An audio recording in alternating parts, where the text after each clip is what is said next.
தேர்தல் காலங்களில் நாங்கள் பார்க்கின்ற போது சமூக ஊடகங்களில் குறிப்பாக பல அவதூறான தகவல்கள், பொய்யான செய்திகள், தவறான தகவல்கள் எல்லாம் பரப்பப்பட்டு வருகிறது. அது ஒரு குற்றமாக பார்க்கப்படுகிறது. ஆமா, இது குற்றவியல் சட்டத்திற்குள் வருகின்றது. ஆன்லைன் சேஃப்டி எடுத்துக்கிட்டோம், அதற்கடியிலையும் கூட குற்றமாக கருதப்படுகின்றது. இதை செய்பவர்களுக்கு என்ன, இதற்கு சிறை தண்டனையும் விதிக்கப்படலாம். ஏன்னா இது குற்றவியலாக இந்த சட்டத்தின் கீழ் கருதப்படுகின்றது. இதுல ஒரு நடைமுறை சிக்கல் ஒன்று இல்லையா? இது ஆமா, இது சாதாரணமாக இதை நம்ம ஒரு நீதிமன்றத்துக்கு எடுத்து சென்று அங்கே இதை பற்றி விவாதித்து கொண்டு வரதுக்குள்ள தேர்தலே முடிந்துவிடும். அதனால என்னுடைய தனிப்பட்ட கருத்து என்றால், நம்ம பிளாட்ஃபார்ம், இந்த இணைய இடையீட்டாளர்னு சொல்றோம் இல்லையா, அந்த சோசியல் மீடியா பிளாட்ஃபார்ம், இதை இணைய இடையீட்டாளர் கூப்பிடுவோம். இவங்க மூலமாக கூட நம்ம தீர்வுகளை கொண்டு வர முடியும். அது உடனடியாக கொண்டு வரதுக்கு அது ஒரு உறுதுணையாக இருக்கும். கம்ப்யூட்டர் எமர்ஜென்சி ரெடினஸ் டீமாக இருக்கலாம், அவர்கள் மூலமாக சென்று எடுக்க முடியும். நான் சொன்ன போல் டிக்டாக்கு அவர்களுக்கு நேரடியான ஒரு லைன் இருக்கு, கம்யூனிகேஷன் லைன் அப்படின்னு சொல்லக்கூடிய, அவங்களுக்கு நம்ம பேசி அவங்களால எடுக்க முடியும். டிக்டாக்ல இருந்து உடனே Facebook, மெட்டாவாக இருக்கலாம், அவர்களிடம் கூட நம்ம செல்லலாம். இல்ல இந்த மாதிரியான வெவ்வேறு ஒரு வழிமுறைகள் மூலமாக சென்று அதை எடுக்க முடியும். அதையும் நம் மனதில் வைத்துக் கொள்ள வேண்டும் அப்படின்றத என்னுடைய கருத்து. மக்கள் நம்ம சட்டம் மூலமாகத்தான், இதை ஒரு வழியாகத்தான் நமக்கு ஒரு தீர்வு இருக்கு அப்படின்னு கிடையாது. பலதரப்பட்ட வழிகளில் இருக்கின்றது.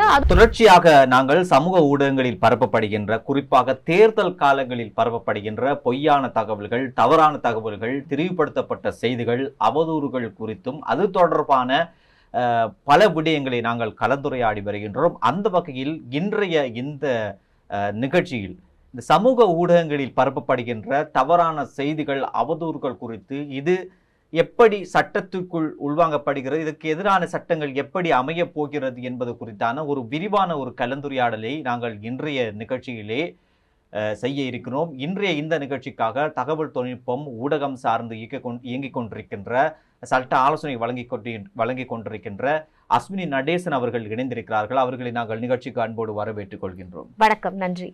தேர்தல் காலங்களில் நாங்கள் பார்க்கின்ற போது சமூக ஊடகங்களில் குறிப்பாக பல அவதூறான தகவல்கள், பொய்யான செய்திகள், தவறான தகவல்கள் எல்லாம் பரப்பப்பட்டு வருகிறது. இதை ஒரு காலமும் நாங்கள் நிறுத்த முடியாது. அவர்கள் தங்களுக்கேற்ற நிகழ்ச்சி நிரலிலே இயங்கிக் கொண்டிருக்கிறார்கள். ஆனால் இந்த தவறான தகவல்கள், திரிவுபடுத்தப்பட்ட தகவல்கள், அவதூறுகளுக்கு எதிராக இலங்கையிலே அதுக்கு எதிராக சட்ட நடவடிக்கை எடுக்கக்கூடிய சட்டங்கள் இருக்கிறதா? தேர்தல் சட்டங்கள் இங்கே இருக்கிறதா? அது ஒரு குற்றமாக பார்க்கப்படுகிறதா? கண்டிப்பாக முக்கியமான கேள்வி. முதலாவதாக நீங்க பாத்தீங்கன்னா, தேர்தல் சார்ந்த பொய்யான கூற்று அப்படின்னு வரும்பொழுது நேரடியாக வெறும் அது தேர்தல் சார்ந்த பொய்யான கூற்றுன்னு அல்லாம, அது ஊழல் போன்ற செயல்களுக்கு தண்டனை மற்றும் செய்தித்தாள்களில் பொய்யான கூற்றுகளுக்கான தண்டனை. ஆமா, அது பொய்யான செய்திகள், பொய்யான கூற்று எதுவாக வேண்டாம் இருக்கலாம். அந்த மாதிரி ஃபால்ஸ் ஸ்டேட்மெண்ட்ஸ் அப்படின்னு சொல்லக்கூடியது, அது எதுவாக வேண்டாம் இருந்தாலும் அதற்கான தண்டனைகள் அப்படின்னு இருக்கின்றது. அது எந்த சட்டத்துக்கு அடியிலன்னு பாத்தீங்கன்னா, அது பாராளுமன்ற தேர்தல் சட்டத்துக்கு அடியிலையும் இருக்கு. அதே நேரத்துல ஜனாதிபதி தேர்தலுக்கான சட்டத்துக்கு கீழேயும் இருக்கின்றது. அதே மாதிரி உள்ளூர் அதிகார தேர்தல் சார்ந்ததுலயும் இருக்கு, உள்ளூர் அதிகார சபை தேர்தல் சார்ந்ததுலயும் இருக்கு. அதே போல மாகாண சபை தேர்தலில் சார்ந்த சட்டத்திலும் கூட இந்த மாதிரியான சில பகுதிகள் இருக்கின்றன.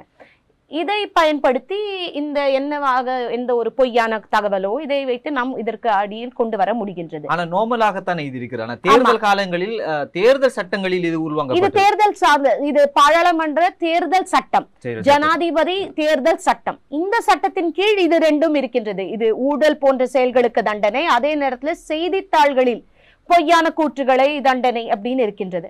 ஆனா இதை நீங்க உடனே என்கிட்ட கேட்கலாம், இது செய்தித்தாள்களை மட்டுமே தானே வைத்திருக்கு, இது நிகழ்நிலையில் ஏதாவது பொய்யான கூற்றுகள், ஆன்லைன் அப்படின்னு சொல்லக்கூடிய அந்த நிகழ்நிலையில நடக்கின்ற இந்த மாதிரியான பொய்யான விஷயங்கள், இதற்கு எதிராக ஏதாவது சட்டங்கள் இருக்கிறது அப்படின்னு பார்த்தா, இதற்காகவே நமக்கு நிகழ்நிலை காப்பு சட்டம் அப்படின்னு ஒண்ணு இருக்கிறது. அது ஆன்லைன் சேஃப்டி பில். அது நிகழ்நிலை சார்ந்ததாக இருக்கலாம். அதை தவிர இதெல்லாம் நார்மலான இது எந்த ஒரு எலெக்ஷன் சார்ந்த அப்படின்றதுக்கு நான் இந்த எடுத்துக்காட்டு கொடுத்தேன். இது இல்லாம சாதாரண சட்டங்கள் மூலமாக கூட நாம் தண்டனைக்கு எடுக்க முடியும். அது என்னென்ன சட்டம்னு பாத்தீங்கன்னா, அது கணினி குற்ற சட்டம் அப்படின்னு சொல்லக்கூடிய கம்ப்யூட்டர் கிரைம் ஆக்டாக இருக்கலாம், இல்ல ICCPR ஆக்டாக இருக்கலாம். ICCPR ஆக்ட்னு சொல்லக்கூடியது அது அரசியல் உரிமைகள் மீதான தரவு போன்ற ஒரு பாதுகாப்பு சட்டமாக இருக்கின்றது. அதற்கு அடியிலையும் நமக்கு ஒரு நடவடிக்கை எடுக்க கூடியதாக இருக்கின்றது. அதே போல குற்றவியல் சட்டம், அதே மாதிரி போலீஸ் சட்டம், இது ஒரு சில எடுத்துக்காட்டுகள். இந்த மாதிரி நிறைய சட்டங்கள் இருக்குன்னா இதுக்கு எதிராக நம்ம நடவடிக்கை எடுக்க முடியும். இந்த அவதூறு பரப்புவது, இந்த பொய்யான செய்திகளை பரப்புவது ஒரு குற்றமா, ஒரு குற்றவியல் சட்டத்துக்குள் வருகிறதா இது? ஆமா, இது குற்றவியல் சட்டத்திற்குள் வருகின்றது. ஏன்னா இது நான் ஏற்கனவே சொன்ன போல் குற்றவியல் சட்டத்துக்கு அடியிலும் வருகிறது. அதே நேரத்துல ஆன்லைன் சேஃப்டி எடுத்துக்கிட்டோம், அதுக்கு அடியிலையும் கூட குற்றமாக கருதப்படுகின்றது. ஒரு சில வேளைகளில் இது குற்றமாக இல்லாத போகலாம், ஆனா நிறைய குற்றவியல் சட்டத்தின் அடியிலையும் இது வருகின்றது. ஏன்னா இதனால ஒரு பிரச்சனை வருகின்றது, ஒரு பெரிய பிரச்சனை வருகின்றது. இதனால் நமக்கு ஒரு சாதாரண ஒரு மக்களுக்கு மட்டும் இல்லாம நிறைய மக்களுக்கு இதனால் ஒரு பாதகம் ஏற்படக்கூடும். அதனால இது குற்றவியல் கடியிலையும் கொண்டு வர முடியும். ஆனா இவ்வாறான சட்டங்கள் இருந்தாலும் தேர்தல் காலங்களை நாங்கள் பார்க்கின்ற போது ஒரு வேட்பாளருக்கு எதிராக இவ்வாறான அவதூறு பிரச்சாரங்கள், பொய் பிரச்சாரங்கள் மேற்கொள்கின்ற போது அவருடைய பேருக்கு ஒரு அபகீர்த்தி ஏற்படுகின்ற ஒரு விடயம், அது அவருடைய ஓட் பேங்கிலே ஒரு தாக்கத்தை ஏற்படுத்தக்கூடிய ஒரு விடயம். ஆனால் இதற்கு சட்ட நடவடிக்கை எடுக்கின்ற போது அந்த சட்ட நடவடிக்கை எடுப்பதற்கு முன்பே தேர்தலும் முடிந்துவிடும். ஆனால் அவரிடமிருந்து போன அந்த நட்பெயர் அது பெரிய ஒரு தாக்கமாக தேர்தல் காலங்களில் இருக்கும். அப்படி இருக்கின்ற போது இதுல ஒரு நடைமுறை சிக்கல் ஒன்று இல்லையா இதுக்கு? ஆமா, நிச்சயமா. நீங்க இந்த நடைமுறைன்னு சொல்லும் பொழுது இதை நம்ம ஆங்கிலத்துல இம்ப்ளிமெண்டேஷன், என்ஃபோர்ஸ்மெண்ட் இஷ்யூஸ் அப்படின்னு நம்ம கூப்பிடுறோம். ஏன்னா இதை சாதாரணமாக இதை நம்ம ஒரு நீதிமன்றத்துக்கு எடுத்து சென்று அங்கே இதை பற்றி விவாதித்து கொண்டு வரதுக்குள்ள நீங்க சொன்னது போல் அதை தேர்தலே முடிந்துவிடும். அப்ப என்ன செய்யலாம்? அதுக்குத்தான் நாங்க இந்த நிகழ்நிலை காப்பு சட்டம் அப்படின்னு கொண்டு வந்தாங்க. அதற்கு எதிராக நிறைய விமர்சனங்கள் இருக்கு, அதற்கான திருத்தங்களும் வருகின்றது அப்படின்னு நம்ம தெரிஞ்சுக்கலாம். அதில் என்ன சொல்லுகிறார்கள் என்றால், நிகழ்நிலை காப்பு சட்டத்திற்கான ஒரு குழு, ஆணைக்குழு, அதை கொண்டு வருவோம் என்று. அதை நியமித்துடன் இதுவரைக்கும் எந்த ஒரு ஆணைக்குழுவும் நியமிக்கப்படவில்லை. அது ஆணைக்குழு வந்த பிறகு அதன் மூலமாக நம்ம எளிதாகவே, முக்கியமாக சீக்கிரமாகவே இதற்கான ஒரு தீர்வை கொண்டு வர முடியும் அப்படின்னு. ஏன்னா இதை நீதிமன்றத்திற்கு மட்டும் எடுத்து செல்லும் பொழுது நமக்கு நீண்ட காலம் எடுக்கும். அதனால என்னுடைய தனிப்பட்ட கருத்து என்றால், இது ஒரு ஆணைக்குழு மட்டும் இதை செல்லாம நம்ம பிளாட்ஃபார்ம், இந்த இணைய இடையீட்டாளர்னு சொல்றோம் இல்லையா, அந்த சோசியல் மீடியா பிளாட்ஃபார்ம், இதை இணைய இடையீட்டாளர்னு கூப்பிடணும். இவங்க மூலமாக கூட நம்ம தீர்வுகளை கொண்டு வர முடியும். அது உடனடியாக கொண்டு வரதுக்கு அது ஒரு உறுதுணையாக இருக்கும் என்பதை நான் நம்புகிறேன். சமூக ஊடகங்களுக்கு தனியான பாலிசிஸ், தனியான விதிமுறைகள் இருக்கு. அவர்கள் தானாகவே அதை செய்வார்கள் தான். ஆமா, அது அவங்களுடைய ஓன், நீங்க சொன்னதை போல் அவங்களுடைய ஓன் பாலிசிஸ், அது அவங்க கம்யூனிட்டி கைட்லைன்ஸ், அந்த சமூகம் சார்ந்த அவர்களுடைய ஓன் அவங்களுக்கான ஒரு விதிகளும் விதிமுறைகளும் அவங்க வச்சிட்டு இருக்கிறாங்க. அதன் மூலமாக நம்ம கொண்டு செல்ல முடியும். ஆனா இந்த நிகழ்நிலை காப்பு சட்டம் போன்ற சட்டம் வந்த பிறகு அதனையும் அவர்கள் பின்பற்ற வேண்டும் அப்படின்றதுதான் சட்டம். இதுவரைக்கும் அப்படி இணைய இடையீட்டாளர் சார்ந்த ஒரு சட்டம் இல்லாத பட்சத்தில் அவங்களுடைய சொந்தமான அந்த சமூக விதிகளை அவங்க பின்பற்றி வந்தாங்க. ஒரு சட்டம் அப்படின்னு வந்த பிறகு, அவர்களுக்கான ஒரு சட்டம் வந்த பிறகு அந்த சட்டத்தையும் அவர்கள் பின்பற்ற வேண்டும். ஆனால் அதனை மானிட்டர் பண்ணக்கூடிய ஒரு சிஸ்டம் இங்கே இருக்கிறதா? ஆமா, அந்த மாதிரி ஒரு மானிட்டர் பண்றதுக்கான அந்த ஒரு சூப்பர்வைசரி பவர்னு சொல்லக்கூடிய இது ஒரு கடினமான விஷயம் தான். அதனால தான் சொல்றாங்க, இந்த ஆணைக்குழு வந்த பிறகு கூட அது மிகவும் கடினமாக இருக்கும். அப்ப என்ன அதற்கான ஒரு வழிமுறை என்னன்னா, ஒரு சட்டம் அது மனித உரிமைகளை மதிக்கக்கூடிய ஒரு சட்டமாக இருந்தால் கட்டாயமாக இந்த இணையீட்டாளர்களும் மறுக்க முடியாது, அதனை செய்யத்தான் வேண்டும் அப்படின்னு. அதுக்குத்தான் இப்பொழுது இதனை திருத்த போகிறார்கள் அப்படின்னு நம்ம தெரிந்து கொண்டு. தேர்தல் ஆணைக்குழு இதனை கண்காணிக்காத, இந்த சோசியல் மீடியா கண்காணித்து அவர்களுக்கு எதிரான ஒரு சட்ட நடவடிக்கைகள் ஈடுபடுவதாக தெரிகிறதா? நம்ம என்ன பார்த்திருக்கோம்னா, இந்த தேர்தல் ஆணைக்குழுக்கு இதுக்காகவே எலக்ட்ரானிக் மீடியா மற்றும் எல்லா மீடியாவுக்கான எலெக்ஷன் கைட்லைன்ஸ் அப்படின்னு இருக்கு, இதுக்கான விதிமுறைகள் இருக்கு. அதுல மிக தெளிவாக என்னெல்லாம் செய்யலாம் அப்படின்னு கொண்டு வந்திருக்கிறாங்க. அந்த எலெக்ஷன் கைட்லைன்ஸ், தேர்தல் விதிமுறைகள்ல பார்க்கும் பொழுது இந்த சோசியல் மீடியா சார்ந்த அட்மினிஸ்ட்ரேட்டர்ஸ் என்ன செய்யணும் அப்படின்னு கூப்பிடுறாங்க. அதே நேரத்துல வாட்ஸ்அப் அட்மினிஸ்ட்ரேட்டர் இவர்களுக்கு தான். ஆனா தனி மனிதர்களான இவங்க இதை செய்யலாம் செய்யக்கூடாதுன்னு என்பதில்லை. என்னெல்லாம் இந்த இணைய இடையீட்டாளர்களும் இந்த வாட்ஸ்அப் அட்மினிஸ்ட்ரேட்டர்ஸ் போன்றவர்கள் என்ன செய்ய வேண்டும் என்பதற்கு சில விதிமுறைகள், ஒரு கைட்லைன்ஸ் போன்ற ஒரு அவங்களுக்கு ஒரு பக்கபலமாக இந்த சில விதிமுறைகள் இருக்கின்றன. ஆனா இந்த ஆன்லைன் சேஃப்டி பில் இந்த மாதிரியான விடயங்களை, இது வந்ததன் பிறகு இந்த மாதிரியான விடயங்களை சமூக ஊடகங்களில் கட்டுப்படுத்துவதாக தெரிகிறதா? ஆனா நான் ஏற்கனவே சொன்ன போல இது சட்டமாக பில் இல்லை, நீ இப்ப சட்டமாகவே வந்து விட்டது. நிகழ்நிலை காப்பு சட்டம் அப்படின்னு சொல்றோம், ஆன்லைன் சேஃப்டி ஆக்ட், இது வந்து விட்டது. ஆனால் இதற்கான ஆணைக்குழு இன்னும் நியமிக்கப்படவில்லை. எனினும் கூட இந்த ஆணைக்குழு இல்லாமல் கூட நேரடியாக நம்ம நீதிமன்றத்திற்கு சென்று சில ஒரு தீர்ப்பை வாங்க முடியும். அதற்காக சில எடுத்துக்காட்டுகள் இருக்கு, நீதிமன்றத்துக்கு எடுத்து சென்றது போல. இந்த பொய்யான தகவல்களை பரப்புவர்கள் அதில் பாதிக்கப்படுபவர்கள் இருக்கிறார்கள் தானே, அவர்களுக்கு இந்த சட்டத்திற்குள் ஏதாவது இழப்பீடுகள் நிவாரணம் தொடர்பான விடயங்கள் இருக்கிறது? இந்த நிகழ்நிலை காப்பு சட்டத்துல பாத்தீங்கன்னா இந்த மாதிரி ஒரு நிவாரணம் அவர்களுக்கு தரக்கூடியது என்னன்னா, இப்போ ஒரு இணைய இடையீட்டாளர் இருக்காங்க, அவர்களுக்கான சில விதிமுறைகள் தரப்படலாம். அந்த விதிமுறைகளை அவர்கள் பின்பற்றாமல் அவர்கள் தங்களுடைய ஓன் விதிமுறைகள், அவங்களோட சொந்தமான விதிமுறைகளை பின்படுத்தும் பொழுது மக்களுக்கு ஏதாவது ஒரு அவதூறு ஏற்பட்டதுன்னா கண்டிப்பாக அவர்களுக்கு நிவாரணம் தரலாம் அப்படின்னு இந்த சட்டத்தின் அடியில் இருக்கின்றது. அது வந்து காம்பன்சேஷன் அப்படின்னு சொல்லப்பட்டிருக்கு. அதனால அது எந்த மாதிரி, அது எப்பவுமே இந்த அளவு தான் காம்பன்சேஷன் அப்படின்னு, இந்த நிவாரணம் தான் இதற்கு மேல கொடுக்க முடியாது அப்படின்னு இல்ல. இதற்கான அவர்களுக்கு இதனால் பாதிக்கப்படுபவர்களுக்கு ஒரு நிவாரணம் தரப்படலாம் அப்படின்னு சட்டத்தில் போட்டிருக்கு. நீங்க நிவாரணம்னு கேட்டனால எல்லாம் சட்டத்தில் இருக்கிறது. ஆனால் இது நடைமுறைக்கு வருகின்ற போதுதான் பலதுகள் நடைமுறையில் சாத்தியமா நடந்திருக்கிறதா இல்லையா என்ற ஒரு கேள்வி எழுகிறது. ஆனா நீங்க கேட்டது போல் இந்த ஆணைக்குழுல இன்னுமே இந்த ஆணைக்குழு நியமிக்கப்படாத நிலையில் நமக்கு இதை பத்தி சொல்ல முடியல. ஏன்னா இன்னும் ஆணைக்குழுவும் வரவில்லை, அதற்கான கோட்ஸ் ஆஃப் பிராக்டிஸும் வரவில்லை. அது வந்த பிறகுதான் நம்ம சொல்ல முடியும் அதை மீறின இணைய இடையேட்டாளர்களுக்கு எதிராக நம்ம ஏதாவது ஒரு நடவடிக்கை எடுத்திருக்கிறார்களா, ஏதாவது நிவாரணம் தந்திருக்கிறார்களா பாதிக்கப்பட்டவர்களுக்கு அப்படின்ற மாதிரி ஒரு சூழ்நிலை இன்னும் வரவில்லை. அதனால்தான் நம்ம அதை சொல்ல வேண்டியிருக்கு. ஆனா அதே நேரத்துல அதை தாண்டி இந்த நிகழ்நிலை காப்பு சட்டம் இல்லாமல் மக்கள் ஏதாவது ஒரு பிரச்சனை என்றால் அதை எடுத்து அந்த இணைய இடையேட்டாளரிடமே செல்ல முடியும். அப்படின்னா இப்போ உங்களுக்கு எதிராக ஒரு தேர்தல் சமயத்திலும் இருக்கலாம், தேர்தல் அல்லாத சமயத்திலும் இருக்கலாம், உங்களுக்கு அவதூறாக ஒரு கூற்று, ஒரு பொய்யான கூற்று அப்படின்ற வந்து அது ஒரு எக்ஸ்லயோ அல்லது ஒரு இன்ஸ்டாகிராமிலயோ போடப்பட்டிருக்கு என்றால் நீங்க அதை எடுத்து என்ன செய்ய முடியும், என்ன நடவடிக்கை எடுக்க முடியும் அப்படின்றதுக்கு ஒரு தனியான ஒரு இடமும் இருக்கின்றது அப்படின்றத என்னுடைய அடுத்த கேள்வியும் அதுதான். அவர்களுடைய அந்த சட்ட சிக்கல்கள், இப்படி பொய்யான தகவலை பரப்புவர்கள், அவதூறு செய்பவர்கள், அவர்கள் என்ன மாதிரியான ஒரு சட்ட சிக்கல்களை அவர்கள் எதிர்கொள்வார்கள்? இதற்குள் இது வந்து சட்ட சிக்கல்னு சொல்றதோட முதல்ல நான் என்ன சொல்லுவேன்னா, முதல்ல நீங்க அந்த இணையிடட்டாளருமே செல்ல முடியும். உங்களுக்கு அந்த உங்களுக்கு நான் இப்போ உங்களுக்கு எடுத்துக்காட்டு கொடுத்தேன். உங்களுக்கு எதிரான ஒரு பொய்யான ஒரு கூற்று இருக்கும் பொழுது நீங்க அங்கேயே சென்று அவர்களிடம் அதை முறையிட்டு இதை எடுக்க வேண்டும், இது பொய்யானது, அதற்கான அதுக்கு ஒரு டிராப் டவுன் லிஸ்ட் அப்படின்னு சொல்லக்கூடியது கீழே வரும், என்ன காரணத்தினால் நீங்க எடுக்க வேண்டும் அப்படின்னு கூறி நீங்க அதை செய்யலாம்.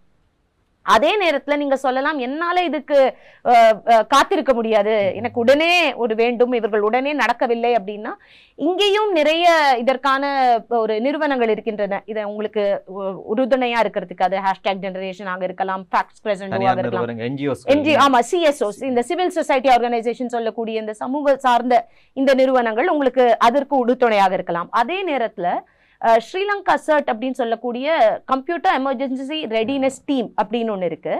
இந்த கணினி சார்ந்த அவசரமாக உங்களுக்கு உதவி செய்வதற்கு அதற்கு டிக்டாக் அவர்களுக்கு உங்களுக்கு ஏதாவது பிரச்சனை இருந்தால் அவர்களிடம் நீங்கள் முறையிட்டால் உடனே அவர்களுக்கு டிக்டாக்கிடம் ஒரு லைன் அப்படின்னு சொல்லக்கூடியது இருக்கு, ஒரு கனெக்ஷன் லைன் அப்படின்னு இருக்கு.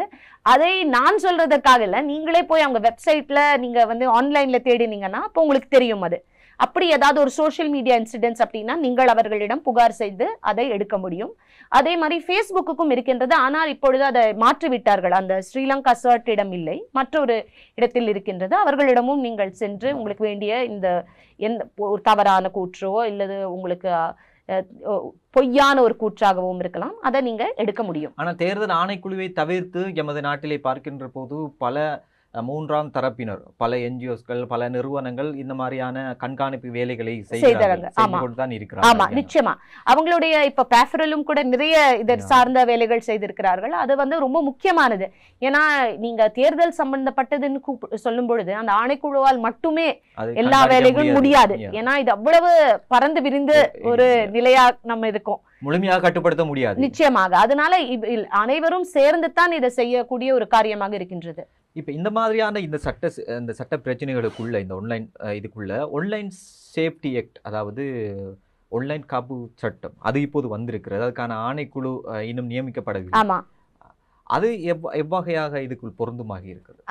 இந்த நிகழ்நிலை காப்பு சட்டம் அப்படின்னா என்னன்னு முதல்ல பார்க்கலாம். நிகழ்நிலை காப்பு சட்டமானது முதலாவதா நீங்க கூறினது போல ஒரு நிகழ்நிலை ஆணைக்குழு ஒன்றை நியமிக்கிறதுக்காக ஒரு சட்டம். அதை தவிர இந்த பொய்யான கூற்றுக்கள் அப்படின்னு சொல்லக்கூடிய ஃபால்ஸ் ஸ்டேட்மெண்ட்ஸ் அப்படின்னு வரக்கூடியதை இதை வந்து ஒரு குற்றவியலாக்கிறதுக்காக ஒரு சட்டம் இது. அதே போல தடை செய்யப்பட்ட கூற்று அப்படின்னு ஒன்று இருக்கிறது சட்டத்தின் கீழ். அதற்கான ஒரு சட்டமாக இருக்கின்றது. இந்த மூணாவதாக, ஏன்னா நம்ம ஏற்கனவே பொய்யான கூற்றை பத்தி நிறைய விவாதிச்சிருக்கோம். ஆனா இந்த தடை செய்யப்பட்ட கூற்று அப்படின்னால் என்ன அப்படின்றத கொஞ்சம் பார்க்கலாம். தடை செய்யப்பட்ட கூற்று அப்படின்னா அது தேசிய பாதுகாப்புக்கு ஒரு பாதகமாக சொல்லக்கூடிய ஒரு கூற்றாக இருக்கலாம், அல்லது நீதிமன்ற அவமதிப்பு, அதை கண்டெம்ட் ஆஃப் கோர்ட்னு சொல்லக்கூடியது, அதற்கு எதிராக நம்ம கூறக்கூடிய ஒரு கூற்று, அதுவும் ஒரு தடை செய்யப்பட்ட கூற்றாக இருக்கலாம். அதே போல கலவரங்களை தூண்டக்கூடிய சில கூற்றுகள், அதுவும் நம்ம அதை தடை செய்யப்பட்ட கூற்று என்று சொல்லலாம். அதே போல மத கூட்டங்களுக்கு ஒரு இடையூறு தடை கொண்டு வர்றது, இடையூறாக பேசுவது, இந்த மத கூட்டத்திற்கு எதிராக இடையூறாக பேசக்கூடிய தகவல்கள், அதுவும் தடை செய்யப்பட்ட கூற்றாக இருக்கு. அதே போல மத உணர்வுகளை தூண்டுதல், மதம் போன்ற இந்த விஷயங்களை பற்றி நாம் நிகழ்நிலையில பேசும் பொழுது அது ஒரு அந்த கூற்றின் மூலமாக கலவரங்களும் உண்டாக்கலாம். அதனாலதான் இதுவும் ஒரு தடை செய்யப்பட்ட கூற்றாக இருக்கின்றது. இந்த கூற்றுகளை வைத்து அதே நேரத்துல ஒரு தனிப்பட்ட தகவல் மூலமாக ஒருத்தருக்கு ஒரு அவதூறு கொண்டு வருதல், இதெல்லாம் கூட தடை செய்யப்பட்ட கூற்று அப்படின்னு சொல்லக்கூடிய ப்ரோஹிபிட்டட் ஸ்டேட்மெண்ட்ஸாக இந்த சட்டத்தின் கீழ் இருக்கின்றது. இந்த மாதிரியான சட்டங்கள் வரும் பொழுது, இவ்வாறான கூற்றுகள் வரும் பொழுது, இந்த சட்டம் மூலமாக இவ்வாறு ஒருத்தர் ஒரு மத கலவரத்தை உண்டாக்குவதோ இல்ல தேச அச்சுறுத்தலுக்கு உண்டாக்க ஒரு சேவைகள், அது எதுவாக வேணாலும் இருக்கலாம், அது எதுவாக இருந்தாலும் கூட அதே நேரத்துல ஒரு தனி நபரை அவர்களுடைய தனி தகவல்கள் மூலம் அவர்களுக்கு ஒரு ஹாரஸ்மெண்ட், அவர்களுக்கு ஒரு அவதூறு கொடுக்கும் பொழுது இதை எல்லாமே நம்ம தடை செய்யப்பட்ட கூற்றாக இந்த சட்டத்தின் கீழ் வருகின்றது.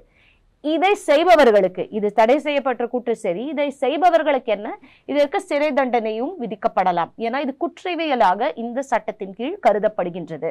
ஆன்லைன் சேஃப்டி அந்த சட்டத்தின் கீழ் இது ஒரு குற்றவியல். கண்டிப்பா ஏற்கனவே இது ஆன்லைன் சேஃப்டியாக நம்ம நிகழ்நிலை காப்பு சட்டம் இல்லாமல் கூட இதெல்லாமே ஒரு குற்றவியல் சட்டத்தின் கீழ் இருக்கின்றது. ஆனால் இதை நிகழ்நிலையில் செய்யும் பொழுது இதை நிகழ்நிலை காப்பு சட்டத்தின் கீழ் நேரடியாக கொண்டு வரப்பட்டு இது ஒரு குற்றமாக கருதப்படுகின்றது. எவ்வாறான தண்டனைகள் கிடைக்கும்? சிறை தண்டனை இருக்கலாம், அதே நேரத்துல ஃபைனும் பே பண்ண சொல்லலாம். இதனால ரெண்டும் சேர்ந்தும் கூட இருக்கலாம். இப்ப எதனால் நான் பாதிக்கப்படுகின்ற வைத்துக் கொள்ளுங்கள், இப்ப நான் எங்கே சென்று இதை முறையிட்டு எப்படி நான் இந்த சட்டத்தை எதிர்கொள்வது? இது உங்களுக்கு மட்டுமல்ல, நான் ஏற்கனவே சொன்ன மாதிரி ஒரு தேச அச்சுறுத்தலாக இருக்கலாம், அல்லது ஒரு மத கலவரத்தை உண்டாக்குவதாக இருக்கலாம். ஒருத்தர் இந்த மாதிரியான ஒரு பொய்யான கூற்றை வைத்து மத கலவரம் விட்டது என்றால் அதை யாரு பாதிக்கப்பட்டிருக்கிறார்களோ அதை எடுத்து சென்று புகார் கொடுத்தோம் என்றால், அதை நீதிமன்றத்திடம் சென்றோம் என்றால், ஏன்னா இப்பொழுது நமக்கு ஒரு ஆணைக்குழு இல்லை, ஆணைக்குழு இல்லாத பட்சத்திலும் கூட நீதிமன்றத்திற்கு சென்று இதை பற்றி ஒரு தீர்ப்பு கிடைக்கும். அந்த தீர்ப்பு வந்ததுனால் அதற்கு எதிராக நடந்து கொண்டவருக்கு தண்டனையும் வழங்கப்படலாம் சட்டத்தின் கீழ். அது நிரூபிக்கப்பட்டால் அவர்களுக்கு கண்டிப்பாக சிறை தண்டனையும் தரப்படலாம், அல்லது அதற்கு நாம் ஒரு நிபந்தனையும் அவங்களுக்கு இந்த மாதிரியான ஃபைன்ஸ் போன்றவற்றும் தரப்படலாம். ஆனால் அந்த தேர்தல் காலங்களிலே இவர்கள் சாதாரண சட்டத்துக்குள்ளும் சட்ட நடவடிக்கை எடுக்க முடியும், அதே நேரம் ஆன்லைன் நிகழ்கால காப்பு சட்டத்தின் கீழும் சட்ட நடவடிக்கை எடுக்க கண்டிப்பாக. இது தேர்தல், நான் விஷயத்தை மிகவும் தெளிவாக கூற விரும்புகிறேன், இது வெறும் தேர்தல் காலம்னு கிடையாது, இது எல்லா காலங்களுக்கும் பொருந்தது. தேர்தல் காலத்தில் இருக்கும் பொழுது கூடுதலாக உங்களுக்கு தேவைப்படலாம். அப்படி இருக்கும் பொழுது தேர்தல் கால சட்டங்களையும் நீங்கள் நாடலாம். நான் ஏற்கனவே முதல்ல நம்ம பேசினது போன்ற தேர்தல் கால சட்டங்களும் இருக்கின்றன. அது பாராளுமன்ற தேர்தலுக்கான சட்டமாக இருக்கலாம், இல்ல உள்ளூராட்சி தேர்தல் போன்றவற்றிற்கான சட்டமாகவும் இருக்கலாம். அதை பயன்படுத்தியும் உங்களுக்கு ஒரு நிவாரணம் இருக்கின்றது. அது அல்லாமல் இன்னொரு காலகட்டத்துல, சாதாரண காலகட்டத்திலையும் உங்களுக்கு இந்த மாதிரியான பொய்யான கூற்றுக்கள் மூலமாக பிரச்சனைகள் வரலாம். அப்படி வரும்பொழுது இந்த நிகழ்நிலை காப்பு சட்டத்தை நீங்கள் பயன்படுத்தலாம். அதே நேரத்துல தேர்தல் காலத்தில் உங்களுக்கு நிகழ்நிலை காப்பு சட்டம் தான் வேண்டும் என்று நினைத்து நீங்க அதிலையும் பயன்படுத்தலாம். ஏன்னா அதற்கு அடியிலையும் உங்களுக்கு ஒரு நிவாரணம் கிடைக்க கூடும். நீங்க சொல்லுவது போல தேர்தல் சட்டங்களுக்குள்ளும் கொண்டு வரலாம், நிகழ்நிலை காப்பு சட்டங்கள் மூலமாகவும் கொண்டு வரலாம். ஆனால் எந்த சட்டத்துக்குள்ளே விரைவாக நீதியை பெற்றுக் கொள்ளக்கூடியதா? அது நம்ம ஏற்கனவே சொன்னது போல தேர்தல் கால சட்டங்களுக்கு மூலமாகவும் செல்லும் பொழுது உங்களுக்கு சில காலதாமதங்கள் ஏற்படலாம். அதே நேரத்தில் நிகழ்நிலை காப்பு சட்டம்னு வரும்பொழுது நிகழ்நிலை காப்புக்கான குழு இன்னும் அமைக்கப்படவில்லை, ஆணைக்குழு இன்னும் அமைக்கப்படவில்லை. அதனால நமக்கு இன்னும் சொல்ல முடியல அது எவ்வளவு விரைவாக நமக்கு இதனால் ஒரு நிவாரணம் கிடைக்கும் அப்படின்றது நமக்கு இன்னும் எல்லா சட்டங்களும் அப்படித்தான் இருக்கிறது. அப்படி கிடையாது. நம்ம என்ன யோசிக்க வேண்டும் என்றால், கண்டிப்பாக நமக்கு சீக்கிரமான ஒரு தீர்வு வேண்டும், அது விரைவாக வேண்டும் அப்படின்றது ஒரு முக்கியம். அதே நேரத்துல வந்து இதனால் வந்து சட்டத்தையும் நம்ம மீற முடியாது. அந்த சட்டத்துக்கென்று ஒரு சில ஒழுங்குமுறைகள் இருக்கு. ஆமா, இவ்வாறு தான் செல்ல வேண்டும் என்றுதான் சட்டமே கூட. சட்டம் இல்லாதவர்கள் சொல்லுவாங்க, இல்ல சட்டத்துக்கு வெளியில இருக்கிறவங்க சொல்லுவாங்க, ஏன் இந்த மாதிரி சட்டம் இதனாலதான் பிரச்சனை அப்படின்னு. ஆனா சட்டத்தில் உள்ள இருக்கும் நாங்க என்ன சொல்லுவோம்னா, இல்ல அப்படி கிடையாது. ஒரு சட்ட ஆலோசகரா என்கிட்ட நீங்க வரும்பொழுது நான் சொல்வேன், தாமதமானாலும் பரவாயில்ல, இதன் மூலமாக நமக்கு ஒரு நிவாரணம் கிடைக்க கூடும் அப்படின்ற நம்பிக்கை இருக்கின்றது அப்படின்றதான் என்னால சொல்ல முடியும். ஆனா நீங்க சொல்லும் ஒரு விஷயத்தை பற்றி நான் கண்டிப்பாக சொல்ல நினைக்கின்றேன். முக்கியமாக இந்த ஆன்லைன் நிகழ்நிலையில வரும் இந்த பிரச்சனைகள் வந்து வைரல் ஆகக்கூடியது. இது வந்து தேர்தல் காலத்தில் மட்டும் இல்ல, தேர்தல் அல்லாத காலத்திலும் கூட ஒருத்தருக்கு அவதூறாய் கூறும் பொழுது அது வைரல் ஆகி பலதரப்பட்ட மக்களுக்கும் அது செல்லக்கூடிய ஒரு விஷயமாக இருக்கின்றது. அப்பொழுது நாம் நீதிமன்றத்திற்கு செல்லும் பொழுது நமக்கு சரியான தீர்வு அது எனக்கு இல்லை அப்படின்னு நீங்க நினைக்கலாம். அதற்குத்தான் நான் சொல்வேன், அந்த சரியான தீர்வு இல்லை என்பதை விட அந்த தீர்வு வந்து தாமதப்படுத்தப்படுகிறது அப்படியும் இருக்கலாம். அந்த தாமதமே அந்த ஒரு தீர்வு இல்லாத மாதிரி அதுக்கு ஒரு முடிவாகவும் உங்களுக்கு தெரியலாம். அது தாமதமும் ஒரு விஷயம். அதே நேரத்துல பிறகு ஒரு 3 வருஷம் காலம் கழித்து ஒருத்தருக்கு வந்து சிறை தண்டனை கிடைத்தாலும் அது உங்களுக்கு பிரயோஜனம் இல்லாம போகலாம். எனக்கு 3 வருஷம் நான் மிகவும் கஷ்டப்பட்டு விட்டேன், இதுக்கப்புறம் அந்த ஒருத்தருக்கு தோற்றும் போய் விடுவார்.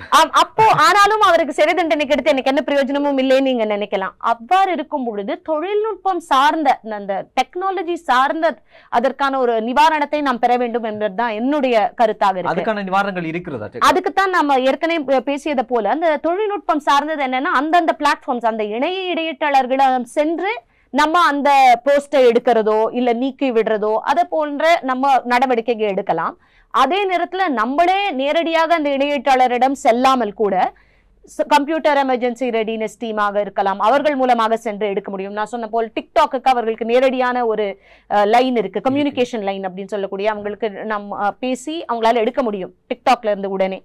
அதே போல மற்றொரு நிறுவனமாக இருக்கலாம், ஃபேஸ்புக் மெட்டாவாக இருக்கலாம், அவர்களிடம் கூட நம்ம செல்லலாம். இல்ல இந்த மாதிரியான வெவ்வேறு ஒரு வழிமுறைகள் மூலமாக சென்று அதை எடுக்க முடியும். அதையும் நம் மனதில் வைத்துக் கொள்ள வேண்டும் அப்படின்றத என்னுடைய கருத்து. ஏன்னா மக்கள் வந்து நம்ம சட்டம் மூலமாகத்தான் இதை ஒரு வழியாகத்தான் நமக்கு ஒரு தீர்வு இருக்கு அப்படின்னு கிடையாது, பலதரப்பட்ட வழிகளில் இருக்கின்றது. அதுவும் முக்கியமாக ஒரு தொழில்நுட்பம் சார்ந்த ஒரு வழியும் இருக்கின்றது. அந்த வழியை முக்கியமாக அது நிகழ்நிலையில கூடக்கூடிய ஒரு பொய்யான குற்றாகவோ தவறான குற்றம் எதுவோ இருந்தா, அதுவும் தேர்தல் காலத்தில் இருந்தா நிச்சயமாக நீங்க அதை பயன்படுத்தி உங்களுக்கு ஒரு தீர்வை எடுக்க வேண்டும் அப்படின்றது தான் என்னுடைய கருத்து. எப்படியோ மக்களுக்கு விரைவான நீதியை தான் எதிர்பார்ப்பார்கள். எனக்கு இந்த நீதி வந்து விரைவாக கிடைத்துவிட வேண்டும் என்பதுதான் நாவலாக இருப்பார்கள்.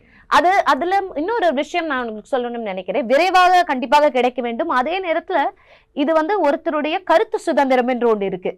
அது வந்து கருத்து சுதந்திரம் இருக்கும் இடத்துல இன்னொருத்தருக்கு நினைக்கலாம், இல்ல இது என்னை பற்றி அவதூறான ஒரு பேச்சு, இன்னொருத்தர் சொல்லலாம் இது என்னுடைய கருத்து, எனக்கு கருத்து சுதந்திரம் அப்படின்றது எனக்கு ஒரு என்னுடைய உரிமை, இதனுடைய அடிப்படை உரிமையாக இருக்கின்றது, ஏன் இதற்கு நீங்க எதிராக சொல்கிறீர்கள் அப்படின்னு. அதனாலதான் எப்பவுமே அதை பற்றி நம்ம தராசில் வைத்து பார்க்க வேண்டும்.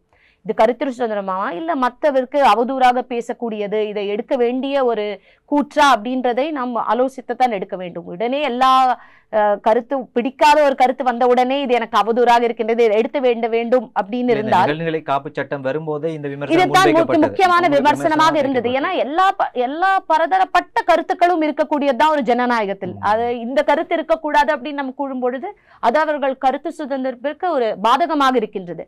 அதனாலதான் இந்த நிகழ்நிலை காப்பு சட்டத்துக்கு எதிராக நிறைய பேர் குரல் கொடுத்தார்கள். ஏன்னா இது விரிவாக இருக்கின்றது, இந்த விரிவான இந்த சட்டத்தின் மூலமாக நிறைய பேர் பாதிக்கப்படலாம். அதே நேரத்துல இதுக்கு சில்லிங் எஃபெக்ட், உறையும் தன்மை, இந்த ஒரு உரிமைகளுக்கான ஒரு உறையும் தன்மை இருக்கு அப்படின்னு சொன்னாங்க. ஏன்னா இது வந்து ஒருத்தர் இந்த மாதிரியான சட்டத்தின் கீழ் நடவடிக்கை எடுத்தவுடன் 10-100 பேர் இருப்பார்கள், அவர்கள் உடனே நாம் இதை பற்றி ஒன்றும் சொல்ல வேண்டாம், இது சட்டத்தின் கீழ் நாம் வந்து விடுவோம் என்ற பயம் இருக்கக்கூடாது, அந்த அச்சுறுத்தல் இருக்கக்கூடாது அப்படின்றது தான் இதுக்கு ஒரு விஷயமாக கூறினார்கள். அதனால தான் என்னுடைய கருத்து என்னால் இரண்டையுமே நாம் பார்க்க வேண்டும். சரியா நீங்கள் சொல்வதை போல் அவதூறான அல்லது போலியான பொய்யான கூற்றுக்களை நீக்கிவிட வேண்டும். அதே நேரத்தில் அவர்களுடைய சொந்த கருத்தாக இருந்தது அதை எவ்வாறு அதை நாம் அதற்கு கருத்து சுதந்திரத்துக்கு எதிராக அது போகாமல் இருப்பதையும் பார்த்துக்கொள்ள வேண்டும். நன்றி. எங்களோடு இணைந்து பலதரப்பட்ட தகவல்களை பேசிமைக்கு மற்றும் ஒரு நிகழ்ச்சியில் சந்திப்போம்.